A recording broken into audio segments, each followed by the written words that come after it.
こんにちは、M35 です。今回お届けしますのは、日本 SF 特撮映画の歴史に3000と輝く1962年公開の妖精ゴラスでございます。制作費3億8000万という潤沢な予算が組まれ、俳優陣も豪華ベテラン勢が顔を揃えた非常に贅沢な一本となっています。この動画ではハード SF の衣をまといながらも、青春映画や怪獣映画などエンターテインメントとしての要素がこれでもかと注ぎ込まれたとにかく楽しい本作の娯楽性について掘り下げていきたいと思います。また東宝特撮映画50本目の記念作にふさわしい円谷監督の集大成ともいえる圧巻の特撮演出の数々についてもじっくりと解説してまいりますので、最後までどうぞお付き合いください。なおこの動画はネタバレを含んでおりますので、未見の方はくれぐれもご注意いただきますようどうぞよろしくお願いいたします。それでは行ってみましょう。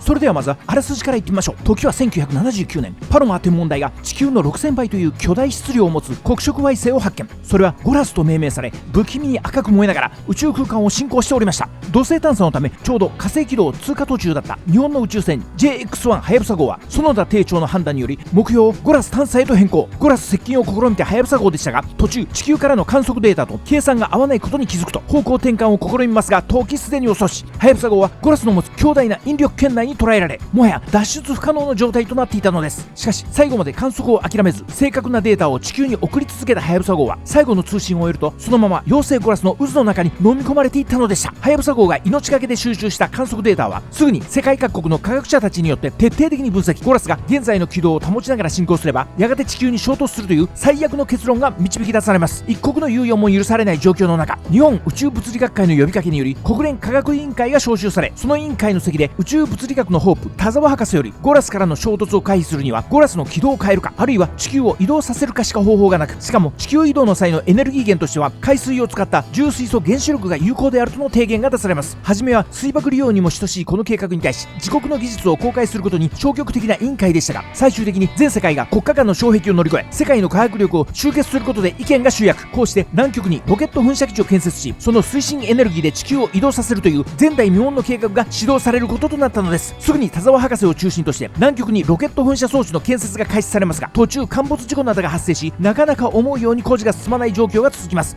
一方ゴラス監視のため、はやぶさ号の後継機である JX2 大鳥号が富士山麓宇宙港から発進。詳細データ収集のため小型カプセルに乗り込んだ大鳥号クルーの一人カナエが危うくゴラスに飲み込まれる寸前、間一髪のところで母艦に帰還しますが、ゴラスの脅威を目の当たりにしたカナエは完全な記憶喪失となっていたのです。命がけでカナエが収集したデータにより、ゴラスが周辺の小惑星や彗星などを吸収しながら巨大化していることが判明。もはやゴラスの軌道変更、あるいはゴラスの爆破は不可能との結論が導き出されると、いよいよ地球の命運は地球移動計画一本に絞られていくこととなっていきます。ようやく巨大ジェットパイプの建設が完了した南極基地では、田沢博士のカウントダウンのもと噴射装置の点火スイッチが押されると、推力660億メガトンのエネルギーによって地球が移動を開始します。計画の成功に世界中が沸き立つ中で、田沢博士は一人この先のことを危惧。現状ゴラスの質量が増大していることからも、もしも噴射口の一つでも故障すれば安全な移動距離が保てない状況となる。つまりそれは仮に衝突は免れたとしても、接近するゴラスの重力によってもたらされる天災により人類が滅亡することを意味していたのです。すぐにでも基地拡張の必要があると提案する田沢博士でしたが、予算上の問題もあり、これ以上の拡張が許されない中、田沢博士の恐れていた事態が発生。南極に眠っていた古代怪獣マグマが息を吹き返し、噴射基地の一つを破壊したのです。もはや絶体絶命の状況と追い込まれた人類。果たして人類はこの後怪獣マグマを撃退し、地球移動計画を成功させることができるのでしょうか。それとも計算通りの移動距離を確保できず、ゴラス通過の影響により人類滅亡へと追い込まれてしまうのでしょうか。こうして映画は妖精ゴラス再接近という緊迫の一大クライマックスへと突き進んでいくのです。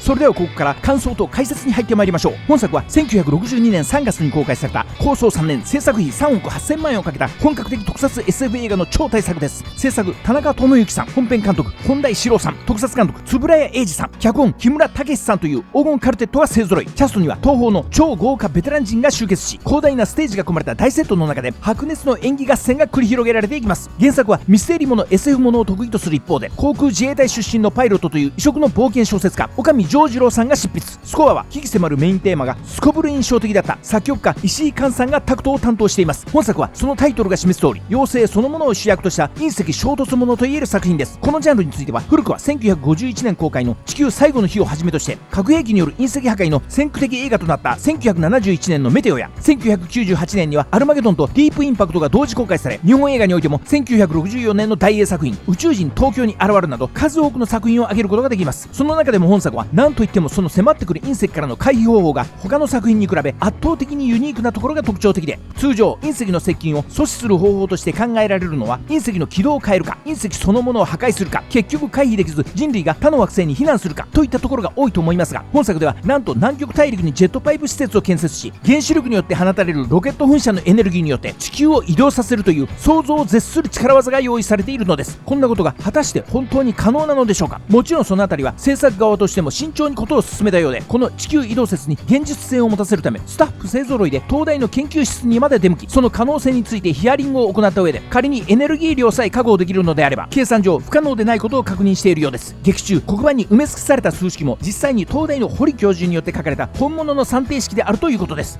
宇宙を舞台とした本作は1961年ソ連による人類初の有人宇宙飛行が成功し、そしてアメリカケネディ大統領からのアポロ計画が発表されるなど、いよいよ人類が大宇宙へと踏み出し始めた、そんな時代の流れの中で制作された作品です。原作は冒険小説家岡見丈次郎さんに依頼。岡見さんは本作の前に地球防衛軍や宇宙大戦争の原作も手掛けており、宇宙 SF 冒険物には定評のある作家さんで、岡見さんの原案を土台として脚本の木村武さん、本名馬淵薫さんによる的確なラインが配され、国家の立ち位置や国際的な駆け引きを織り交ぜながら、そこにほのかな恋愛模様を肉付けすることでスケール感ある SF 世界の中にリアルな人間描写を絡ませることに成功しています。木村武さんといえば東宝特撮でもおなじみの脚本家さんです。常に人間社会の本質に迫り、子供向けの特撮映画であっても決して手を抜かず、物語の裏側に問題意識を潜ませる、どちらかといえば娯楽性よりも悲劇性を押し出すイメージの強い作家さんだと思います。しかし実は意外にもそのラインナップを眺めてみると、地球防衛軍や大盗賊、祈願城の冒険、キングコングの逆襲など思いのほか娯楽性の強い作品も数多く手掛けられているのです。その中で本作も地球滅亡という一見絶望感や悲劇性が前面に出やすい物語でありながら、実は木村さんのもう一つの顔であるエンタメに振り切った作品であることが分かります。それは映画の冒頭で登場する宇宙船 JX1 はやぶさ号の船内の様子からかなり娯楽性の高いエモーショナルな演出が見て取れます。ここで園田艇長を堂々の貫禄で演じ切った田崎潤さんは当時49歳という若さですが、使命のために部下たちを犠牲にしてしまう責任者の苦悩を圧倒的な貫禄で演じてくれています。そしていよいよはやぶさ号がゴラスの引力圏内から脱出不可能となった時、覚悟を決めた園田艇長がシートにもたれかかると、その頭越しにヘッドカバーがゆっくりとせり上がり、それと同時に一気に石井寛さんによるスコアの熱量がパワーアップするという鳥肌ものの盛り上がりを見せていきます。この猛烈に感情を揺さぶってくれる映画冒頭約15分間のスケール感は、本田演出、石井スコア、俳優陣の熱演に加え、そこに宇宙空間をアナログで見せ切っていく円谷演出が一つとなり、それら職員たちが織りなす豊かなアンサンブルによって生み出された見事なプロローグとして、我々観客をスクリーンのはやぶさ号をもろとも一気にゴラスの引力圏に引きずり込んでいくだけの力を持ったオープニングとなっているのです。そんな怒涛のオープニングから始まった本作ですが、物語は一気に1979年のクリスマスに沸く銀座の場面へと切り替わっていきます。そしてそんな能天気な様子を裏腹に、はやぶさ号が命がけで送ったゴラス接近の情報によって、このままでは1982年2月にゴラスが激突することが判明すると、その責任問題や予算対策に追われる今も昔も変わらない日本政府の空虚なやり取りを見せていきます。この後映画は一旦重々しいハード SF の世界から趣を一転し、どこか青春映画を思わせるようなはつらつとした色彩へと切り替わっていきます。それは今回ゴラスに飲み込まれたはやぶさ号の他に宇宙省が保有するはやぶさ号と同系列の2号探査艇 JX2 大鳥号のクルーたちによって描かれていくのです。明らかに冒頭のはやぶさ号の搭乗員たちが持つ統制の取れた軍隊的な悲壮感とは双璧をなし、大鳥号の面々はまっすぐな体育会系の若者像として描かれています。そんな青春像を最も象徴しているのが、オイラ宇宙のパイロットのシーンだと言えるのです。大鳥号チームの面々がヘリで宇宙省へ乗り込むシーンで突然始まるこの大合唱は、たっぷりと尺を使って2コーラスフルバージョンで聴かせていることからも、制作陣のこのハード SF の中に青春映画の熱気を取り入れたいという熱い意志が見て取れるのです。狭い地球には未練はないさ、未知の世界に夢がある、広い宇宙は俺のもの、羽ばたき行こう空の果て、でっかい希望だ憧れだ、オイラ宇宙のパイロット。作曲家は本作のスコアを手掛けた石井寛さん、作詞家は不明だということですが、ヘリの中で拳を振り上げながらクルーたちが大合唱するこの歌は、ちょっと歌詞を変えればそのまま青春ドラマの主題歌に使えそうな応援ソングと言えるのではないでしょうか。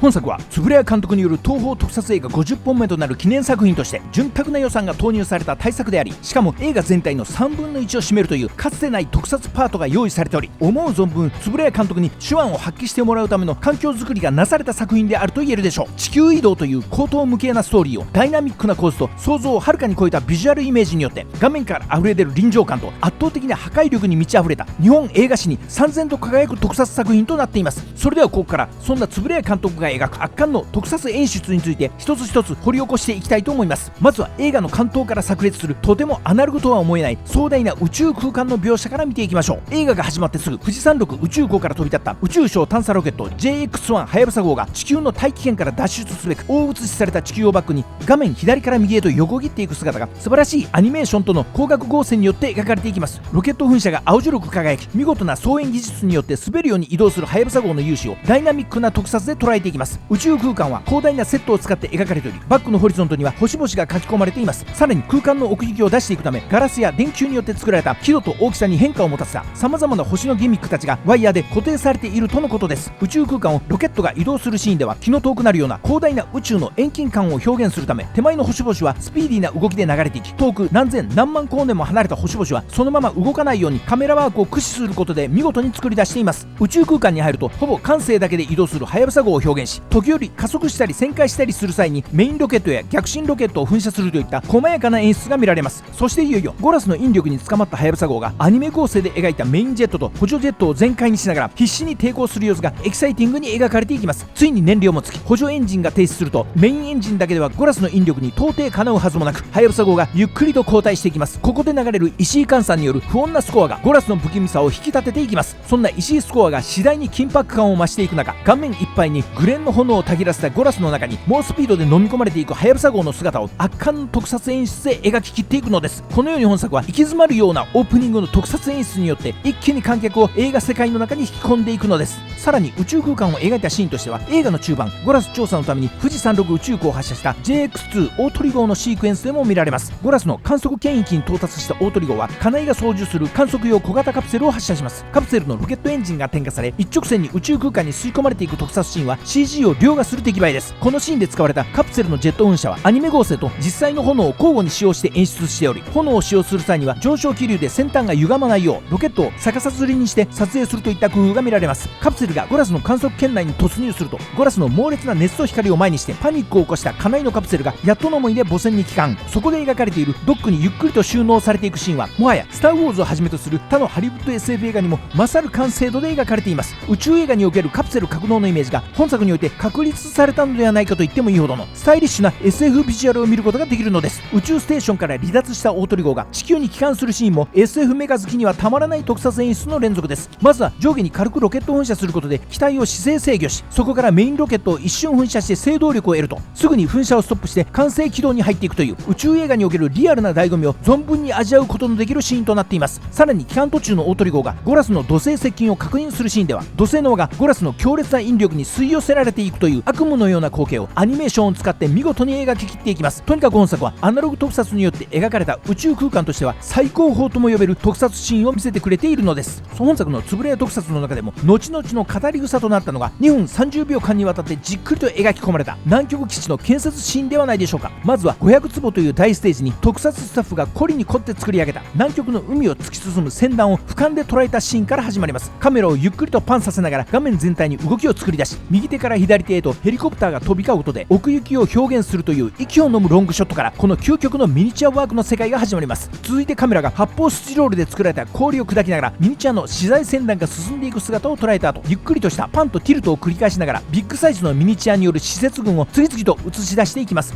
地ならしをするブルドーザーやベルトコンベヤーによって運ばれる建設物資、大型資材を運搬するヘリコプター、そんな海外しく動く重機たちの姿を精密なミニチュアワークを駆使して描き出していきます。組み上げられた鉄骨のところどころからは火花のちらつきが見え、ミニチュアの建設現場に働く作業員たちの合成処理も見事です。ここで言っておきたいのは、 CG 映像を見慣れた世代が本作のミニチュア演出を見た時、あまりにもミニチュア前とした重機たちの動きに不満を感じるかもしれません。しかし個人的にはこの日本が誇るアナログ特撮の世界観というやつは、リアルという価値観だけでは計り知ることのできないところで成立していると考えています。リアルであるよりも先に今そこに映し出されている映像がいかに心を躍らせてくれるのか、いかに胸をざわつかせてくれるのかが重要だと考えます。そういった観点で本作のミニチュアワークを見直してみたと、普通なら退屈に思われても仕方がないような単なる基地建設の工事シーンのはずが、なぜかいつまでも眺めていたくなるような至福の光景へと変化していくのを感じます。まさにつぶれやマジックと呼ぶにふさわしい夢のひとときが白銀の真っ昼間という厳しい条件の中で堂々と描き出されていくのです。こうして南極基地の建設工事も無事完了し、いよいよ完成したジェットパイプから猛烈なロケット噴射が開始されます。このジェット噴射を表現するにあたっては200本のプロパンガスのボンベが用意され、実際の炎を噴射して表現しています。この噴射シーンは屋外で撮らられているとのことですが、いくら本作の制作が60年前の緩やかな時代だったといっても、やはりスタジオ内で大量のガスボンベを使用することは法令上難しかったようです。そこで致し方なくオープンセットを組んでの撮影となったわけですが、このプロパンガスが思いのほか非力だったようで、迫力あるジェット噴射が実現できなかったということです。当然屋外では風の影響も受け、どうしても炎がなびいてしまうという問題も発生。また全てのボンベから均等な炎を噴射することもなかなか難しかったようで、苦労が伺えるシーンとなっています。それでも画面奥まで敷き詰められた大量のボンベから一斉に放射されるジェット噴射の描写は、見ているこちらまで熱量が伝わってくる圧巻の光景を実現していると思います。とにかく本作における特撮はその全てにおいて高レベルで、まさにつぶれ屋特撮の集大成と呼ぶにふさわしい特撮演出が目白押しの作品だと言えるでしょう。しかしそんな本作の特撮を語る上で賛否両論分かれることとなったのが怪獣マグマの存在ではないでしょうか。確かにネットのレビューなどでは、その登場があまりにも唐突でストーリー上も不要である、怪獣というよりもセイウチを大きくしただけの魅力に欠けるビジュアルであるなどといった批判的な意見が散見されます。海外版もこのシーンをカットして公開しているようです。しかしながら映画がクライマックスへと突入していくために何がしか立ちふさがる障壁が必要だったわけですから、不要説は言い過ぎだと感じます。ただそれを怪獣としてしまったことが物議を醸し出す要因になったと思われますが、その要因はひとえに工業としての理屈に他なりません。あれほど地球移動説の理論にこだわり本格的ハード SF を目指していたわけですから、当初は本田監督や脚本の木村さんもこのマグマについては反対の立場を取っていたようです。しかしそれでもせっかくのつぶれ屋特撮なのだから怪獣を出してほしいという会社側からの強い要請があったらしいのです。確かに60年代に入り映画業界に陰りが見え始めてきた当時の状況を考えれば、会社としても親子揃って鑑賞してもらえる方向性を目指すのは決して間違った選択ではないと考えます。そんな事情もあり登場することとなった怪獣マグマですが、私個人としましてはこのマグマ登場シーンには完全肯定派で、非常に楽しめる特撮演出が組み立てられていたと感じています。特に国連 V トール機によるマグマ攻撃シーンは怪獣特撮の醍醐味をたっぷりと味わえるシーンとなっています。赤く輝くオーロラの空をバックに猛スピードで駆け抜ける V トール機のかっこよさ、マグマが移動する谷間を上空から俯瞰で捉えていく大胆なカット、 V トール機から放たれたレーザー光線が地を滑るように照射される迫力の光学処理、画面奥のマグマと手前の人間とを一枚絵に捉えたマグマの巨大感が伝わってくる素晴らしい合成演出、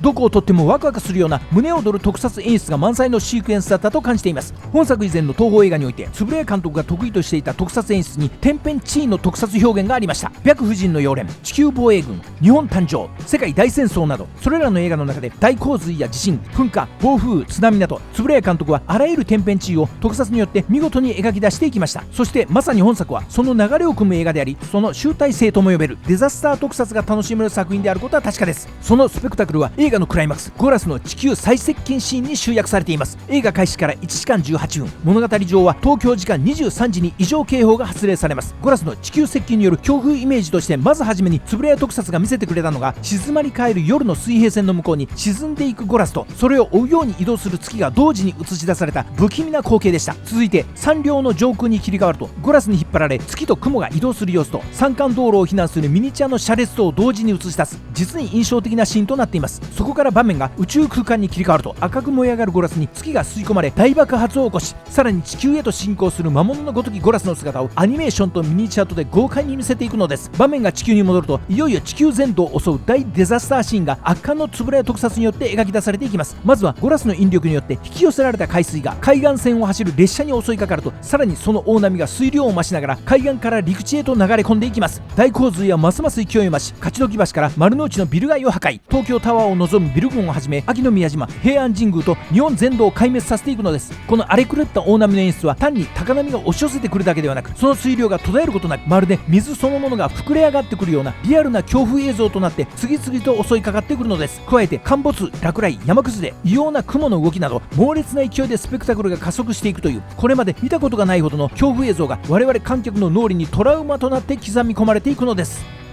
こうして本作を見直してみますと、本作が単なるハード SF ではなく、当時の考えられるエンタメ要素を目いっぱいに詰め込んだ超娯楽作品であることがわかります。 SF、戦争、天才、怪獣、恋愛、青春といったここ最近のインド映画にも匹敵するほどの豪華絢爛さを感じさせてくれる特撮映画だと言えるのです。そんなあまりにもジャンルを詰め込みすぎた作品であったがゆえに、ハード SF を望むファンからいくつかご指摘を受ける点があったのも確かでしょう。しかしこれほどまでに複雑な要素が絡み合う困難極まりない企画を託され、それにひるむことなく真正面から挑戦し、なおかつそれを一定水準以上の作品に仕上げてくれた本田一郎監督の演出力、整理力は見事というほかないのです。また芸術的なミニチュアワークとトラウマ必至の天変地異のイメージによって生み出された特撮映画史に残る圧巻のつぶれ演出、合わせて東宝の豪華ベテラン俳優陣による抑制のトレと重みのある演技合戦もさすがの一言で、今今の邦画でよく見かけられる過剰演技など皆無で、この高等無形な世界観に落ち着きと品格をもたらしてくれたのです。それにしてもこうして本作を見終えてつくづく思うのは、今まさに我々の地球はゴラス以上の脅威に見舞われているのではないかということです。グローバルという名の幻想もほころびが露呈し、米ソ冷戦が終結して30年以上が経った今でも、